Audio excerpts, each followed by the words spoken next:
We are in live. Yeah. A very great afternoon, all the viewers of this ICISEMS 2021 virtual conference.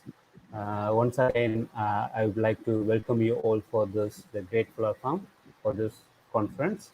Now, the keynote session 2, join with us Dr. A. Nagalakshmi Annamalai, Professor, Department of English, University of Science, Malaysia. As he is going to be given the keynote on the topic of minimal active learning approach in times of crisis. Um, uh, Before that, this conference, we talked a lot of times with the doctor, later the learnings of the crisis times. So she is very well versed in that field of research of learning. So doctor, now your session to offer your keynote. Okay. A very good afternoon and a warm welcome to all. Thanks for the introduction.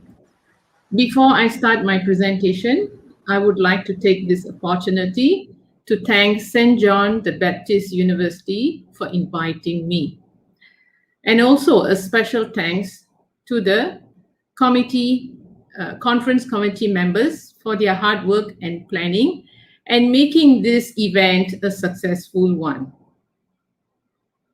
So to set the stage for my talk, I will introduce my title. The title is A Minimalistic Active Learning Approach in Times of a Crisis. So by the end of this section, participants should be able to identify learning activities with minimalistic approach during the times of crisis, shift from instruction to learning during the times of crisis, fixed design activities to flexible learning activities during the times of crisis. So it is clear that the COVID-19 pandemic has utterly disrupted an education system that many assert was already losing its relevance. So why it's losing its relevance is because the lecture-based approach or traditional classroom teaching is considered obsolete and passive learning. Okay, this is because many countries have been emphasizing on the 21st century learning skills, the 4 C's. The first one, communications. Students are encouraged to share thoughts, questions, ideas, and solutions. Collaboration, working together to reach a goal, putting talent, expertise, and smarts to work. Critical thinking, looking at problems in a new way and linking learning across subjects and disciplines. Creativity, trying new approaches to get things done, innovation, and invention. So this has been emphasized before the COVID-19 pandemic, and these skills can be easily achieved by integrating technology tools. But before the pandemic, not many were convinced that technology can actually lead or result in effective learning outcomes. So what happened during the COVID-19 pandemic is in many institutions, they are not given any option, and going online and using technology became a mandatory thing. So for these reasons, we can say that COVID-19 is a catalyst for education change. So in these slides, again, I have emphasized that the old classroom model simply does not fit our changing needs. We are talking about Industry 4.0, Internet of Things. So it has to change, no? So we consider the traditional classroom is a passive way of learning, while the world requires more active processing of information. So what a student's experience is passive learning is, I came to class, I wrote some notes, I reviewed my notes, I read the text. Active learning. In active learning, I wrote my own questions and answers, I compared and constructed, I closed my nose and tested, I asked myself, how does this impact my life? So, talking about a pandemic, during a pandemic, students experience anxiety and uncertainty simply because they are worried about many things. What will happen to my lecture? How will the assessment conducted for this year? Will I graduate this year? At the same time, academics is also in pedagogic triage. What should educators do? What methods should educators use? What about classes and assessments? So it has been a year, since the pandemic. After a year, what can you say about our education? So many has discovered that technology has become the critical enabler during this time. And there is a shift in learning during the time of crisis, where the shift of learning space from public space, which is the lecture hall, classroom, to personal space at home. Then there is shift of delivery methods or teaching methods from one size fits all to individualized and differentiated learning. This I'll explain in the following slides. Shift of responsibility in the teaching and learning process, active participation of household members, shift in learning from final exams to formative assessment and summative assessment. So, is learning online effective? Yes, if there is concerted effort to go beyond replicating a physical class lecture through video capabilities, instead use a range of collaboration tools and engagement methods that promote inclusion, personalization, and intelligence. So this is when the minimalistic approach, you are actually trying to introduce a minimalistic approach. You are supposed to get rid of useless and impractical approach and all number of carefully selected and optimized activities that strongly support effective learning. So less is more.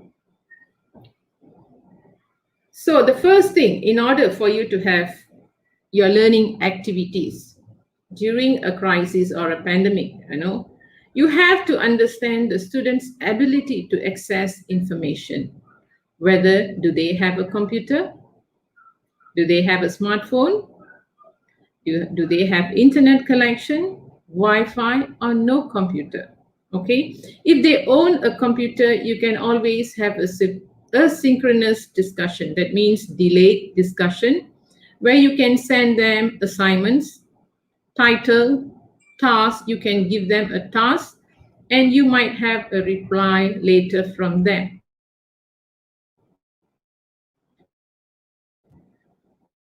If they have a internet or good Wi-Fi service, then videos, you can have bite-sized learning. That means you can't have a 1 hour lesson with them, probably 10 minutes, important things are conveyed to them, and then they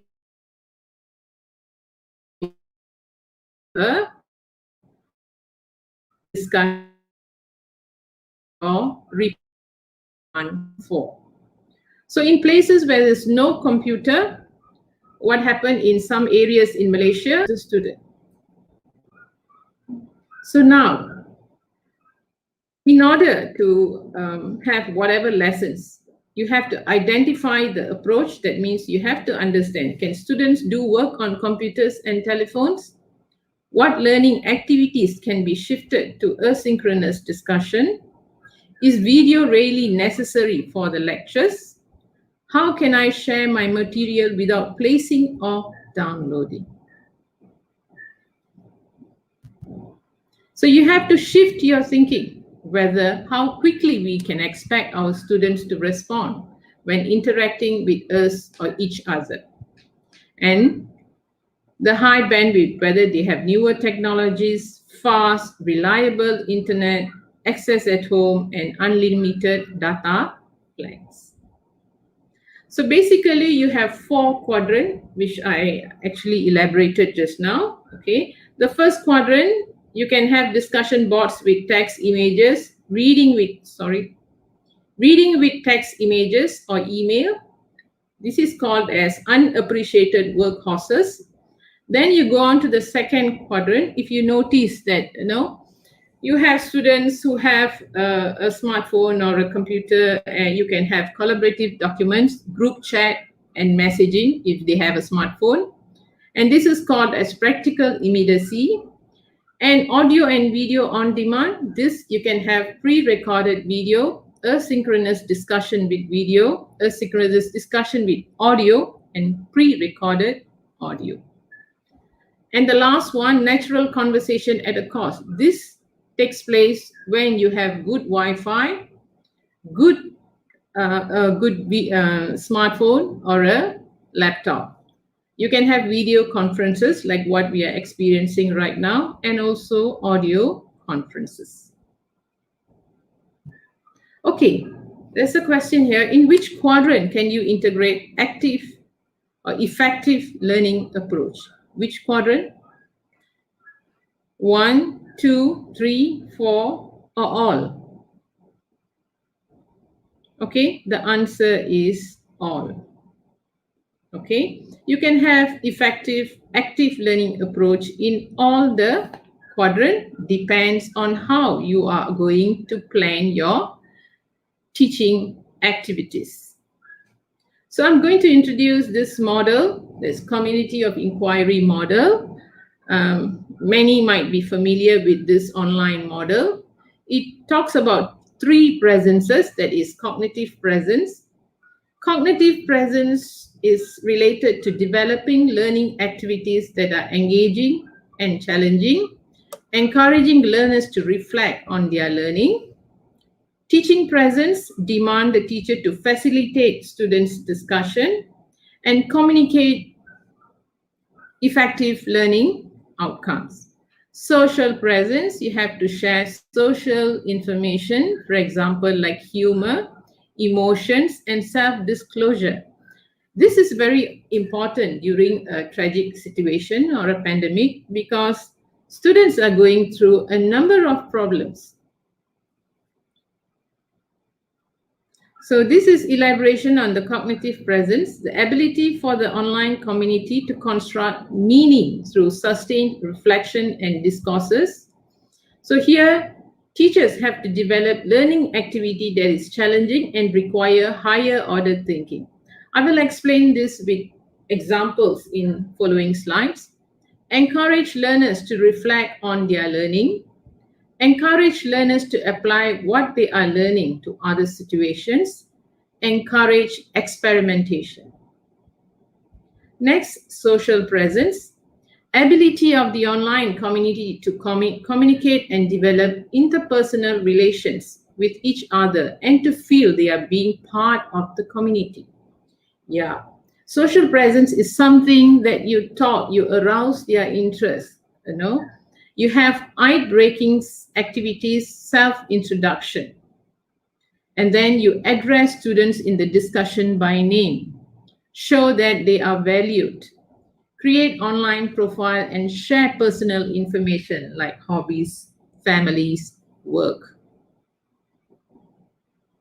So this is an example of how you're supposed to communicate with them. Okay. Infuse writing with warmth. Some of you have skipped the past few quizzes. You won't pass the class if you continue to do so. You can't say such things during a pandemic because they might be going through a lot of problems. So instead, try to use a better sentence, a more comfortable way of saying it. Thank you for your work in class. I know it's a lot to manage. Just a reminder, make sure you are taking all quizzes to help you to be successful here. Please contact me if I can help or answer any questions. So in this way, you might encourage the students to take part. Teaching presence, ability to design and facilitate meaningful teaching learning experience in the online course and to support learners throughout the course. Introduce course structure. See, you can't meet the student, so you have to introduce the course structure and what are you all going to do weekly and the learning outcomes. Then communicate clear course expectation to the students. For example, assignments need to be completed by next week, next month. Be visible to the students by having virtual office hours, attending to students' inquiries, facilitating students' discussion, etc. So when you question the students, okay, ask them, why do you say this? What could you assume instead? What would be an example? What would be an alternative? What are you implying? What are the point of this discussion? So basically what's happening when you are actually teaching in the online environment or during a pandemic where you can't face the students, active learning is taking place where you don't lecture, you don't read, you don't do demonstration. What happens is you are actually asking them to practice doing things, discuss, and they also teach each other. That's what we call as active learning. So what happens is, the pyramid, normally it starts from remember, understanding, apply. But now what happens is you create, you evaluate, you analyze, you apply. So you're actually giving them work, analyze, create. You have no opportunity to teach them, remember, to understand, or to demonstrate. So types of learning that are encouraged during a pandemic is task-based learning, problem-based learning, flipped classroom, case-based learning. So the more we do, that means the students, the more they actually learn. And here I'm emphasizing on active learning. That means stay on task, good attention, keep trying, use different approaches, bounce back, self-achievement, enjoy achievement, take pride in the work. So learning during a crisis, creativity. Yeah? Creativity reduces stress and anxiety, leads to feeling of accomplishment and pride, promotes risk-taking and iteration. Creativity allows you to enter and have fun, and many more. I have put down many in these slides, but I've read only a few here. So next, these are some of the things that you can do in the classroom. Self-assessment, connected learning, problem solvers, critical thinkers. Okay, 25 things successful teachers do differently, clear objectives, sense of purpose. All this I've explained in the previous slide. Have a positive attitude, have a sense of humor, use phrase, and many more. So learning during a pandemic, students need to fully participate in the education by thinking, exploring, discuss, and share what they have learned, which can lead to a deeper engagement and understanding. Learning during a crisis involves actively engaging students with the course material through discussions, problem solving, case studies, role plays, and other methods. Active learning approaches place a greater degree of responsibility on the learner than passive approaches such as lectures, but instructors' guidance is still crucial in the active learning classroom.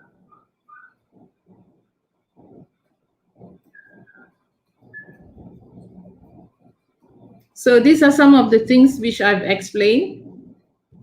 So now we go on to the examples. Here, I have actually come up with a few examples that I have used with my students on how to engage them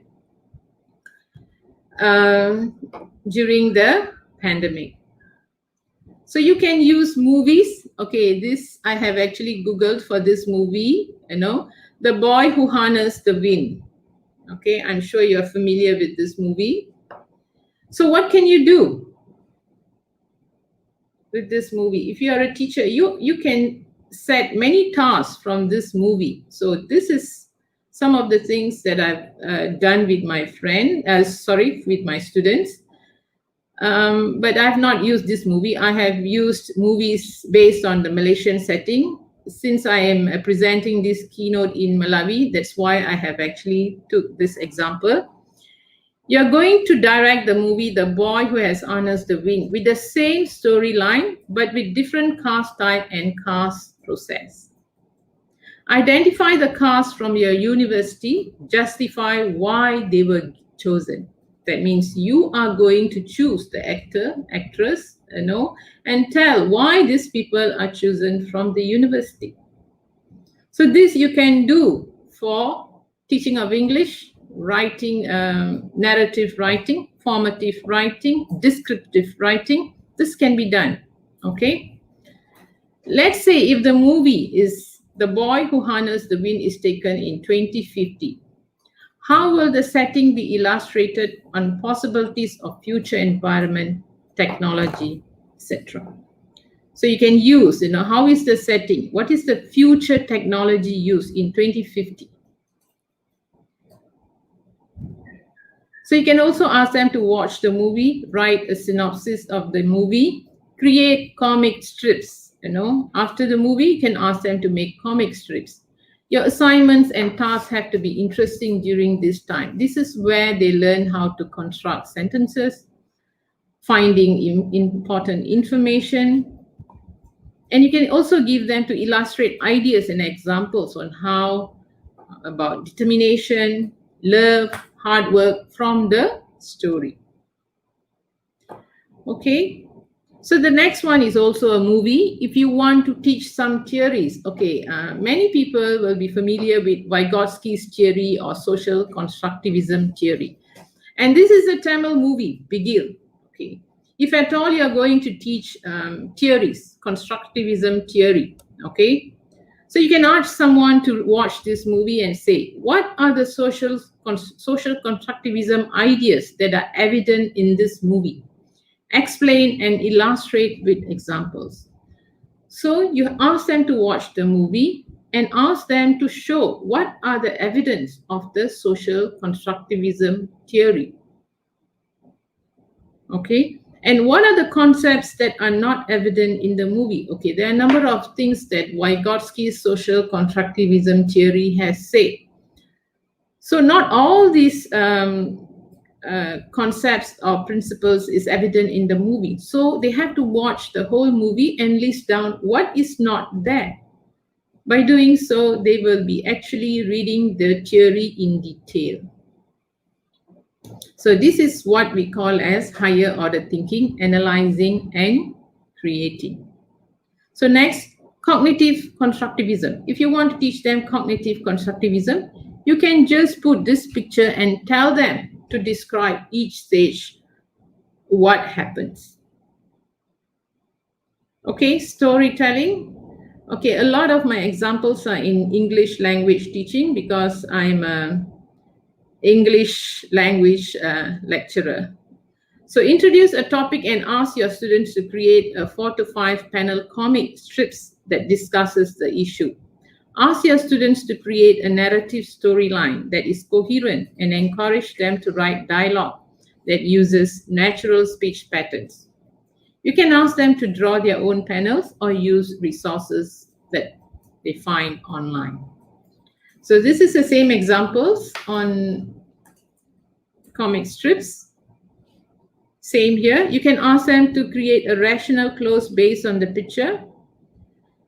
The text must be coherent. Discuss the grammatical rules in the text with examples. You can have this kind of instructions or guidelines for them.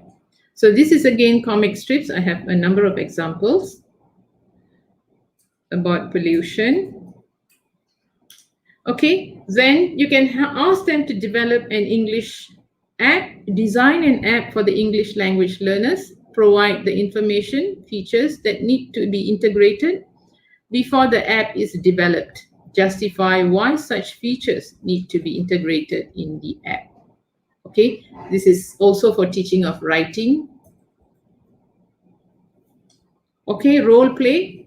Role play, real life experience such as traveling in a bus, visiting a shop, or visiting a garden. You can ask them during a pandemic, you can ask them to set a shop or a garden at home. Okay. Everyday scenarios at home, such as cooking in the kitchen or dressing up dolls. Imaginary situations such as visiting the underwater creatures, visiting the moon. Okay, all this you have to do it at home. You know, you role play. Ask them to video record it. So next, this is one of the tasks that I've given to my student.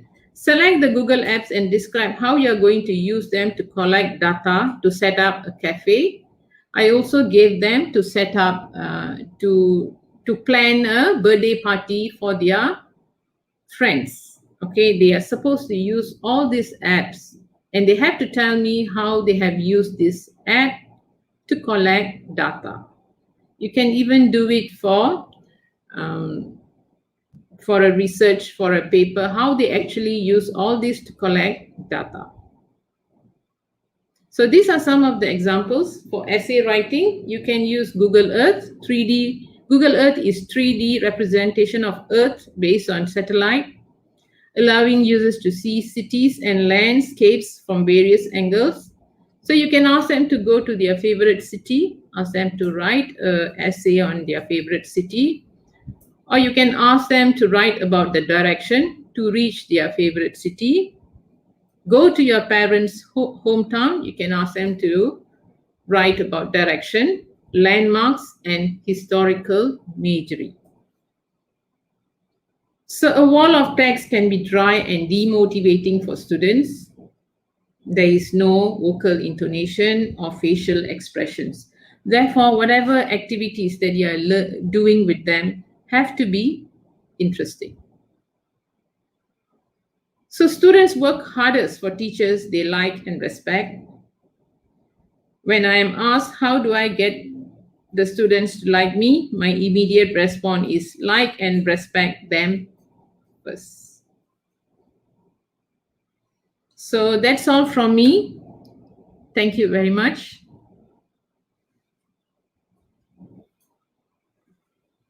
Can I go back? Can I go back? Hello? Thank you, ma'am, for your wonderful presentation as a keynote. Yeah. Thank you so much. And participants, thank you so much for your valuable times. And next, the keynotes in the time of 3 o'clock. So connect with us. I will post the next link here in the chat box.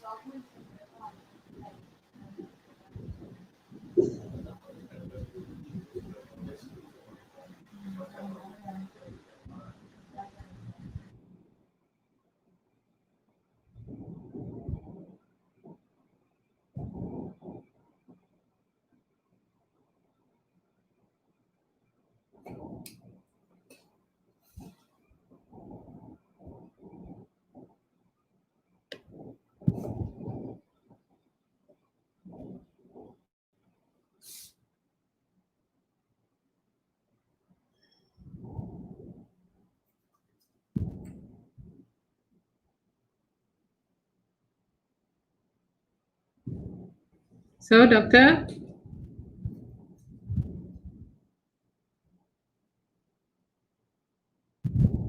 Doctor, can you hear me?